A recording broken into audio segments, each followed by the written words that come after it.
বাংলাদেশে আগামী 12ই ফেব্রুয়ারি জাতীয় সংসদ নির্বাচনের দিনই অনুষ্ঠিত হতে যাচ্ছে একটি গুরুত্বপূর্ণ গণভোট।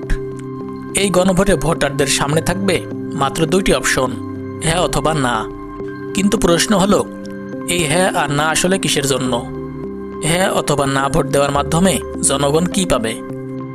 ইতিমধ্যেই এই গণভোটকে ঘিরে দেশ জুড়ে তৈরি হয়েছে ব্যাপক কৌতূহল ও আলোচনা। অন্তর্বর্তী সরকার গণভোটে হ্যাঁ ভোটের পক্ষে জোরালো প্রচারণা চালাচ্ছে। প্রচারণায় বলা হচ্ছে, হ্যাঁ ভোট দিলে দেশ পাবে কাঙ্ক্ষিত সংস্কার, আর না ভোট দিলে কিছুই বদলাবে না, চলবে আগের মতোই বর্তমান অবস্থা। সরকারের ভাষ্য অনুযায়ী হ্যাঁ মানে পরিবর্তনের পক্ষে অবস্থান, আর না মানে প্রস্তাবিত সংস্কার প্রত্যাখ্যান করে বর্তমান শাসনই বহাল রাখা। এই গণভোট মূলত জুলাই সনদ বাস্তবায়নের উদ্দেশ্যে আয়োজন করা হয়েছে।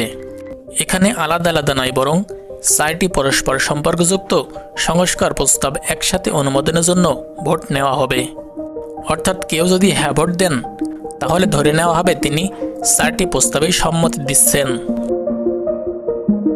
এই 4টি প্রস্তাবের মধ্যে রয়েছে প্রধানমন্ত্রীর মেয়াদ সীমাবদ্ধকরণ, একটি স্বতন্ত্র ও শক্তিশালী বিচার ব্যবস্থা, সংসদে উচ্চ কক্ষের সৃষ্টি এবং বিরোধী দল থেকে সাংগঠনিক নেতৃত্ব নির্বাচনের সুযোগ।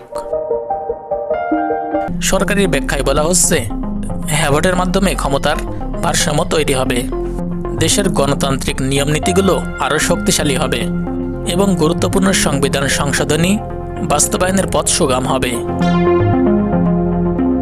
সরকার ও সমর্থকরা এই গণভোটকে পূর্বঘোষিত সংস্কার প্রতিশ্রুতিরই ধারাবাহিকতা হিসেবে তুলে ধরেছেন।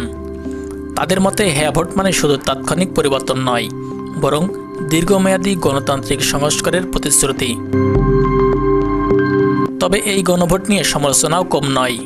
বিরোধী পক্ষ ও সমালোচকদের অভিযোগ, ভোটের আগে পর্যাপ্ত তথ্যের অভাব, সরকারি পক্ষপাতিত্ব এবং প্রচারণার অসমতা গণভোটের নিরপেক্ষতা নিয়ে প্রশ্ন তুলেছে। তাদের মতে সব তথ্য পরিষ্কারভাবে সামনে না আসায় জনগণ বিভ্রান্ত হচ্ছে। সবশেষে বিষয়টি দাঁড়াচ্ছে এখানেই, যদি হ্যাঁ ভোট জয়ী হয়, তাহলে পরবর্তী সংসদকে নতুন কাঠামো অনুযায়ী সংবিধান সংশোধনের প্রক্রিয়ায় যেতে হবে, যা দেশের রাজনৈতিক ভবিষ্যৎ নির্ধারণে বড় ভূমিকা রাখতে পারে। আর যদি না ভোট জয়ী হয়, তাহলে জুলাই সনদ বাস্তবায়ন হবে না, সংবিধান সংস্কার পরিষদ গঠিত হবে না এবং বর্তমানে যেভাবে দেশ চলছে এভাবেই চলতে থাকবে। এই গণভোট শুধু তাই একটি ভোট নয়, এটি হতে পারে রাজনৈতিক সংস্কারের মাধ্যমে দুর্নীতি প্রতিরোধ এবং একটি স্বচ্ছ ও জবাবদিহিমূলক বাংলাদেশের দিকে এগিয়ে যাওয়ার সুযোগ।